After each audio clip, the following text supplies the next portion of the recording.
Dole Tolentino versus Ateneo Baldwin, basketball scandal. Ngayon, Dad, nakita ng buong Pilipinas na may unfortunate incident, may tragedy na nangyari sa Ateneo basketball team kung saan dalawang player nila ay namatay during sa isang team building training exercise sa isang beach resort. So, siyempre, maraming sinasabi nila na si Coach Tab Baldwin daw ng Ateneo ang may kasalanan kung bakit namatay daw ang dalawang player na to. Ngunit sa mga investigation, mukhang na-debunk ang ilang mga rumors kung bakit sila namatay. Kasi may maraming nag-accuse na yung training daw niya masyadong harsh, nagbigay daw siya ng mga weighted vest, weighted ankles or weights para habang nagsiswimming daw sila, which hindi daw nakita na totoo. Kasi yung nakakita daw na totoo is habang nagja-jogging sila sa beach na waist height daw or hip height na beach, yung apat na players daw ay na-suck in or na-pull in ng isang riptide. Pero after this unfortunate incident at tragedy, syempre, maraming nagagalit kung ba't may namatay na dalawang promising basketball player ng Ateneo. Isa dun ay si Dole Secretary Tolentino, kung saan sinasabi niya na gusto niyang isabina at saka panagutan si Coach Tab Baldwin. At during sa investigation nila, nahanap pala nila na si Tab Baldwin, wala pala siyang alien employment permit. First. Second, ang sinasabi nila is baka parang hazing daw ang ginagawa ni Coach Tab Baldwin. So dahil sa dalawang issue na to, basically ang sinasabi ni Tolentino, may kasalanan ang Ateneo School for hiring Coach Tab Baldwin without an alien or a foreigner na walang alien employment permit. So basically pananagutan daw ang Ateneo and si Coach Tab Baldwin. Illegal daw yun on both sides. Pangalawa, syempre they're making an anti-hazing investigation against Tab Baldwin and against Ateneo. Dad, sa tingin mo ba, tama ba ang mga accusation ni Dole Secretary Tolentino? Kasi dahil lang sa unfortunate incident na to, talagang hinahabol na nila si Coach Tab Baldwin kahit na hindi na siya related sa nangyari dun sa insidente na to? Well, siguro meron ako ibabahaging kwento. No? Yung kwentong ito tungkol sa isang abogado na habang may trial sila sa korte, tinatanong niya yung kanyang witness na kanyang kliyente. No? Ang sabi niya dun sa kliyente niya, how many kids do you have? Ilan ang anak mo? Sabi niya, 3. 3 babae, 3 lalaki, ilang lalaki, ilang babae doon sa anak mo. Ang sagot ng witness na babae, na nanay, 3 lalaki po ang anak ko, attorney, sabi niya. So, tinanong na naman siya ng abogado, sinundan ng pangalawang question, no? Tinanong sa kanya, so, may babae ba doon sa mga anak mo? So, sumagot yung kliyente, ang sabi ng kliyente niya, attorney, mukhang hindi kaya tamang abogado para sa akin. Kasi nga sinabi ko na 3 lalaki yung anak ko. So bakit mo tinatanong kung may babae ba o wala doon sa aking mga anak? No? So mga ganitong issue kasi nangyayari. Kaya ko lamang kinuwento yung bahaging yun. Kasi nga minsan sa ating gobyerno, sa ating lipunan, sa ating pamahalaan at sa ating mga iniikutan, pag may nangyari kasing trahedya, kadalasan nagtuturuan. At yung mga iba gustong manisi, no? Maninisi sila ng kapwa nila at para na sa ganun na gumanda yung kanilang papel sa lipunan, gusto nilang ipakita na ginagampanan nila yung trabaho nila parang katulad ng abogado na yun kahit naman nating alam na mali na nga yung tanong. No? So, kasi ang punto dito una, ito bang nangyaring ito sinasadya o trahedya? Kung titingnan kasi natin, in fairness, no, hindi naman natin kilala si Coach Baldwin personally dahil Atenista siya, tayo mga Lasalista, hindi ba? Tayo mga Lasalista, siyempre, pag nagkakaroon ng basketball, ang kinakampihan natin, Lasal versus Ateneo, yung dalawang koponan nila talagang magkalaban ever since, di ba? Pero bagamat hindi natin siya kilala, kung titingnan mo yung kanyang track record or history sa kanyang pagiging coach ng Ateneo basketball team, nakikita natin nakahanga-hanga, no? Kahit nakalaban natin siya, hinahangaan natin dahil napakaganda ng kanyang sistema. Kaya maraming beses sila naging kampiyon under his leadership or under his being a coach, no? Kaya nga ang Ateneo talagang gustong-gusto siyang kuning coach, no? So in fairness to him, pangalawa, may kasabihan nga, di ba? Pag the person is down, dapa na nga yung tao, tatadyakan mo pa para namang wala tayong puso, di ba? Kasi kung sa atin din mangyari yan, hindi rin maganda. So, let's not do unto others what we don't want others to do unto us, no? So, yun ang point of view kasi natin. No? Bibigyan ko ng halimbawa, no? So, katulad sa Dole, no? Nung panahon, during the 1990s, nung panahon ni Pangulong Ramos, nagkaroon ng trahedya. Si Flor Contemplacion na hatulan na ibitay sa Singapore, no? So, nung nangyari yon, naghanap sila ng masisisi. Naghanap sila ng matatadyakan. Ang nakawawa doon yung dati nating Dole Secretary, no? Na si Nieves Confessor. Siya yung ginawang sacrificial lamb. So ang point ko lang naman, paano kung mangyari ulit yan ngayon? Halimbawa, may nangyaring trahedya sa ibang bayan sa Middle East. Meron tayong isang katulong. Halimbawa doon na nagnakaw at napugutan. At tapos sasabihin natin na yung Dole Secretary dapat ang sisihin natin. Hindi rin patas para sa kanya yon. So what I'm saying is, nakita naman natin the coach, kasi bilang coach, para kang tatay. Ikaw ay nagtre-train sa mga players mo. Kaya meron kayong relasyon, meron kang pagmamalasakit sa mga players mo. Nakikita naman natin yun sa kanyang pamumuno, no, pamamahala. Bagamat kalaban natin koponan yan, you have to respect a man if you see that the man is doing a good job. No? So nakikita natin. So yung nangyaring ito kasi mga training na ganyan, yung mga sa dagat, ginagawa naman talaga yan minsan. No? Kung titingnan natin mga Navy SEALs nga sa American training nila sa dagat din. No? Mas mahirap pa nga kung ano-ano mga pinabibit-bit sa kanila. Nagkataon lang na na-aksidente talaga. Siguro marami nagsasabi na kasi lumayo sila doon sa may lifeguard, etc. Pero kasi alam mo, bilang coach, syempre hindi naman niya pinatakbo na malayo. Nagkataon talagang para nagkaroon yata ng tidal wave o riptide na sinasabi nila. No? So, these things happen in life. You cannot blame a person or a coach or anybody who is a leader who is doing something good for the good of the players. Kaya dinadaan sa ganyong training para sa ganun tumibay yung kanilang katawan. Sinasabi nga natin, strength conditioning, stamina building. So these are all part of team building. Then, of course, narinig din natin, sinasabi ni Coach Franz Pumaren, na sinasabi niyang sila ginagawa din nila yan pero sa swimming pool. At nagising din siya na, nagising siya na masyado palang risky kung gagawin mo yan sa dagat because of nangyari kay Coach Baldwin. No? So sa ang punto ko lang naman dito, simple lang. Hindi sa kinakampihan ko kung sino man. Ang point of view ko, a tragedy is a tragedy. Let's not point fingers at others because once we do that, 3 fingers point back at us. Sa akin, tama na imbestigahan ng pamahalaan kung ano yung mga naging pagkukulang, kung meron ba talagang foul play na nangyari, tama naman yon. Pero para tadyakan pa yung taong nagdadalamhati at nagdurusa na nga sa mga nangyari, para namang hindi patas yun. No? Kung, especially if the person has done good. Especially, maganda naman yung ginagawa niya sa kanyang training system sa ating mga kababayan na nakita natin gumaling yung mga players ng Ateneo. In fairness to him. Ngayon naman, ang nakikita ko dito kasi, dapat tignan natin yung intensyon.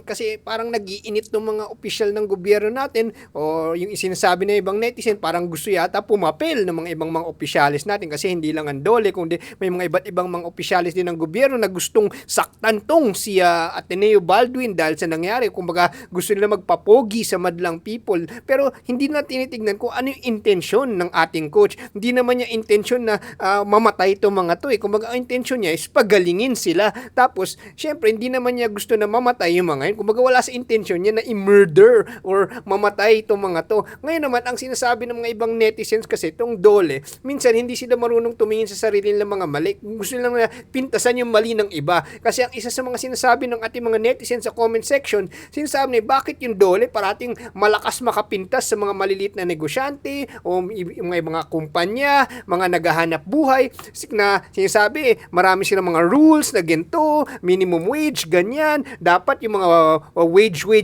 marami mga rules, pero yung mga ahensya mismo ng gobyerno, hindi sila sumusunod daw sa mga patakaran ng Dole. Marami yung mga tinatawag na mahiwagang JO or job order. Ito in-expose ng mga ilang mga kumakandidato last time nung kinakalaban nila yung mga ibang mga nakaupo sa mga executive departments like mayors and governors na ang dami mga pinakawalan na JO or job order para mas maraming mabigyan ng tulong at na trabaho. Pero yung mga daily wage dyan sa 100 pesos, 150 pesos, or 200, 300, basta below minimum wage kahit yung pinakamababang probinsya, mas below minimum wage. Pero hindi nasisita ang mga ginto mga pangyayari sa ating mga lipunan at maraming mga nagrereklamo din sa mga job order na bakit kami hindi nag-a-apply yung mga Dole rulings porket government agency or government sector pwede nang lumabag sa mga labor rules, pero pagdating sa mga private na naghahanap buhay, paparusahan kayo, bibigyan kayo ng kahirapan, papahirapan kayo. Parang sabi nila, ba't ganun? Mas gusto nilang pumapel na pahirapan yung mga private pero yung kapwa nilang sariling bakod hindi nila daw tinitignan. So ano nakikita mo dito? Sinasadya ba to o tinatamad lang talaga sila na gawin yung para sa sariling gobyerno nila? Ano nakikita mo dito? Kasi ganito talaga, yan yung pangkalahatang pag-iisip at pag-unawa ng ating mga kababayan sa pamahalaan at mga namumuno. No? So ang nakikita nila, parang hahangaan sila ng madla kung ipapakita nila na pinaparusahan nila yung mga may pagkukulang o may mga pagkakamali, Basta hindi rin sila mababalikan yun ang kanila. Para sa ganun, gumanda yung kanilang katayuan sa lipunan at mahalal sila sa susunod na halalan. No? So kadalasan ganun ang mga tinatakbo ng isip ng ating mga namumuno at namamahala. Pero ang katotohanan yan, ang pinaparusahan nila ang ating mga kababayan at ang ating mga mamayan. I will tell you why. I will explain. Papaliwanag ko isa-isa. Tingnan natin kasi mga patakaran ng ating pamumuno at pamamahala, no? Kaya marami nagagalit sa ating pamahalaan. Bakit? Una, halimbawa, nagkaroon ng isang trahedya sa isang bayan sa United Arab Emirates o sa Dubai o kunyari sa Saudi Arabia. Merong isang katulong doon o isang manggagawa na nabiktima ng isang employer niya. Biglang sususpendihin ang deployment ng ibang mga workers doon. No? Minsan libo-libo na o daan-libo na ang naghihintay dahil masususpend yun because may nangyaring trahedya yun. No? So, ang punto natin, bakit mo gagawin yun kung isa lang yung trahedya? Yun lamang dapat ang imbestigahan mo. Huwag mong parusahan yung lahat.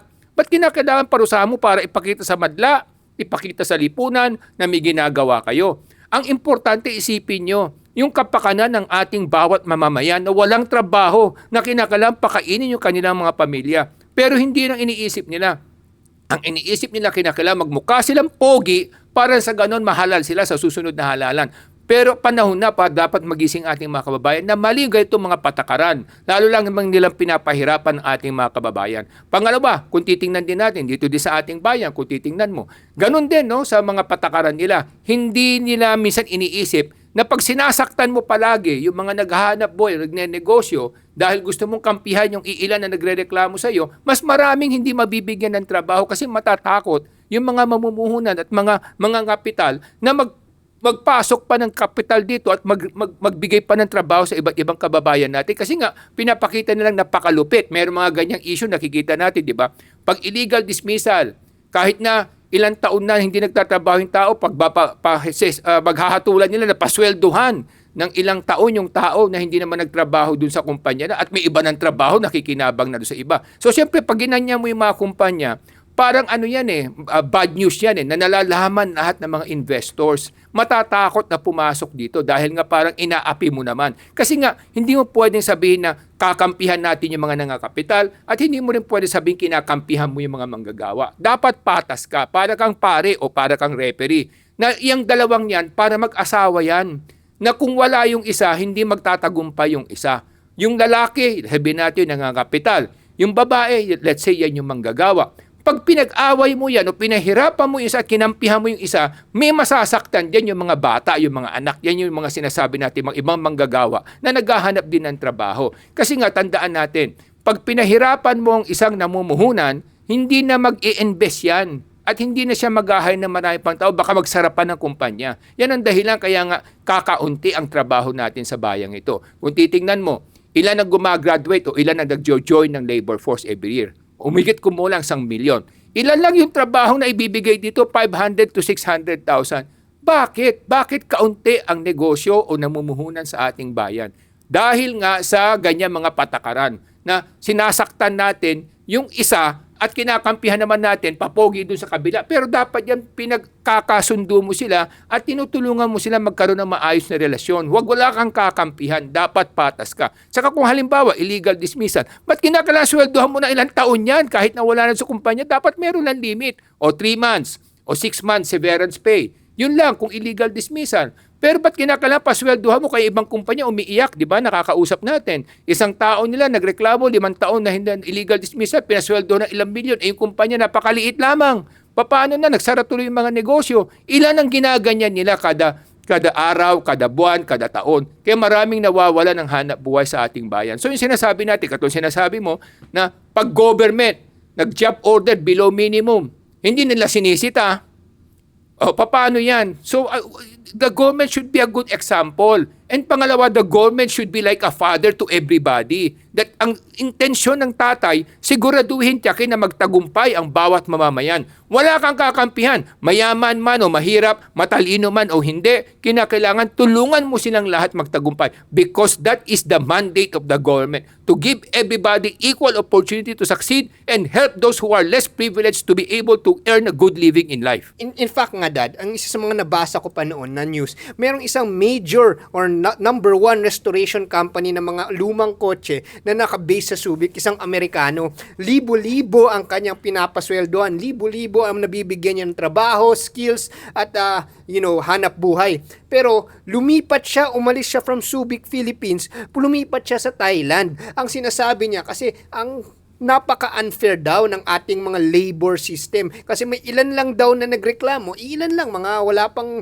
a handful, pero talagang napahirapan daw sila at sinabi nila hindi worth it dito magnegosyo kasi kung ano man yung maliit na mga margins na kinikita nila sa restoration, nakukuha lang sa mga unfair practices dito na masyadong pro unfairness na nga lumalabas dun, parang kinakampihan yung mali ang sinasabi ng Amerikanong to at kaya lumipat siya sa Thailand kung saan mas progressive daw sila pagdating sa paghahanap buhay. Kaya makikita natin sa Thailand mas talagang napaka-progressive dun, kaya pag nag-iikot ako dun wala akong nakikita mga squatter dun, yung pinakamahirap nila dun mga lumang damit lang pero nakasapatos. Dito talagang nakahubad na, talagang iba yung kahirapan dito kasi wala nangyayari mga negosyo at hanap buhay na talagang mabibigyan ng trabaho ang lahat, kaya napipilitan mga tao mag-OFW. Pero sa totoo lang, pwede naman pala magkaroon ng negosyo dito. Pinapalayas lang at tinatakot daw ng ating mga wrong labor practices. So ano dapat gawin ng mga ating national government leaders para mabago ang mga sistema sa Department of Labor? Ano dapat ang mga direksyon ng mga national leaders natin na para masabi na maging pro-business at magkaroon ng maraming trabaho sa Pilipinas para mabago na yung mga unfair labor practices na nirereklamo ng napakarami mga namumuhunan dito sa Pilipinas? Well, una nga sinasabi natin, kinakailangan magkaroon ng limit o limitasyon doon sa mga awards, no, yung mga tinatawag dati pag nagreklamo sila, halimbawa sa DOLE o sa NLRC, dapat may limit lamang kung ilan buwan lamang. Kung let's say illegal dismissal, let's say dapat bayaran mo lang ng 6 na buwan, parang yan ang penalty mo, no? Pero wag mo sabihin na patatakboy mo ng ilang taon, 10 taon, 20 taon, mangongolekta ng milyon-milyon yung mga tao. Kawawa naman yung kabilang partido at pag nagsara yan, lalong maraming hindi mabibigyan ng trabaho. So yun ang una doon, dapat magkaroon ng define, yung kumbaga merong definition ng kung hanggang ilan lamang na buwan ang pwede mong i-award do sa taong nagrereklamo. Dapat tulungan din natin yung manggagawa, pero wag naman sobra-sobra na kasi ilan lang naman talaga nagrereklamo, di ba? Sabihin na natin how many workers are there in our country right now sa local domestic na lamang, mahigit siguro 20 million na nagtatrabaho dito sa ating bayan. So ilan lang talaga yung nagrereklamo, yung iba nga repeat offenders o repeat complainers, di ba? So una yon, no? So pangalawa, titingnan din nila dapat kung palagi nagrereklamo tong manggagawang to, racket na niya yon, kinakwartahan niya yung mga may pera o yung mga namumuhunan. Pag kinwartahan mo yan, matatakot yan na hindi na mag-hire ng iba, nadadamay pati yung mga ilan. So sabihin natin, out of 20 million na nagtatrabaho sa pribadong sektor dito sa ating bayan, more than 20 million, ilan lang yung mga nagrereklamo, let's say 100,000. Yung dahil sa 100,000 na yan, merong 1 milyon na dapat magkaroon ng trabaho, hindi na nabigyan ng trabaho kasi nga na-discourage na yung mga investors na pumasok dito. So, mas marami nasasaktan. Kaya nga dapat maging fair, patas, na merong limit. Up to what damage? Number 1. Number 2, pag repeat complainer, merong limit din. Pag nakatatlo ka, hindi ka na pwede magreklamo. Kasi ibig sabihin, ikaw na may diferensya. Dahil hindi ka naman tinakot siguro para magtrabaho sa kumpanya. Hindi ka naman tinutukan dahil tayo na sa isang malayang bayan. So bakit kinakailangan lagi ka nagko-complain? Ibig sabihin, ikaw na may diferensya. Dapat hindi na ini-entertain yung mga gano'n. May limit din dapat. So pag dinefine mo yung mga rules, at alam na mga negosyante, mga namumuhunan, maglalakas loob sila na mamuhunan at magbibigay ng maraming trabaho sa ating bayan. Pangalawa, yung sinasabi natin sa mga OFWs, luwagan na natin, ba't kinakailangan pahirapan natin? It takes 6 months. The earliest is 4 months para makadeploy ka ng isang OFW. Nagugutom na yung pamilya nung nag-a-apply na magtrabaho sa abroad. Ba't kinakailangan padaanin natin sa ganung kalbaryo?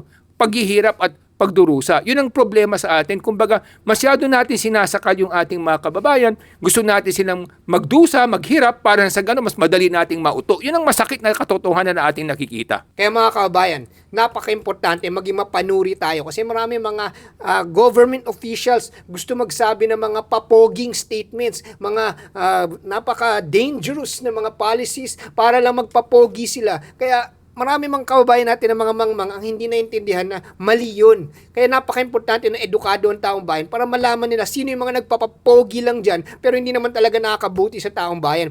Ito mang nangyari sa Ateneo, Coach Baldwin is a good educator and alam mo naman kami, dito sa Ilocano Defenders Party List, edukasyon ang aming hinahabol. At syempre, pag may isang educator na galing abroad, mabibigay niya yung mga skills at talents na maitatransfer sa ating mga kababayan ng mga Pilipino at sila din maipapasa yun sa mga iba. Kaya gumagaling ang ating mga kababayan pag may mga ganito mga educational transfer tayo. At nasasayang kung gegentuhin lang at tatakutin lang ang mga foreign educator na magbibigay sana ng bagong mga techniques at mabibigyan ng bagong buhay ang ating mga kababayan para gumaling ang ating mga kababayan. Sa atin, education is an open information system. Nobody is a monopoly, has a monopoly of education. Hindi dapat na i-block natin ang education. Education should be free-willing. Parang nung panahon ng mga Kastila, Amerikano, doon tayo nabigyan ng mga edukasyon talaga na pang-international. Dapat ipagpatuloy natin na pagandahin ang edukasyon ng Pilipinas. Para sa edukasyon, ako si Morgan Sayan, yung coach ng bayan. Mga kababayan,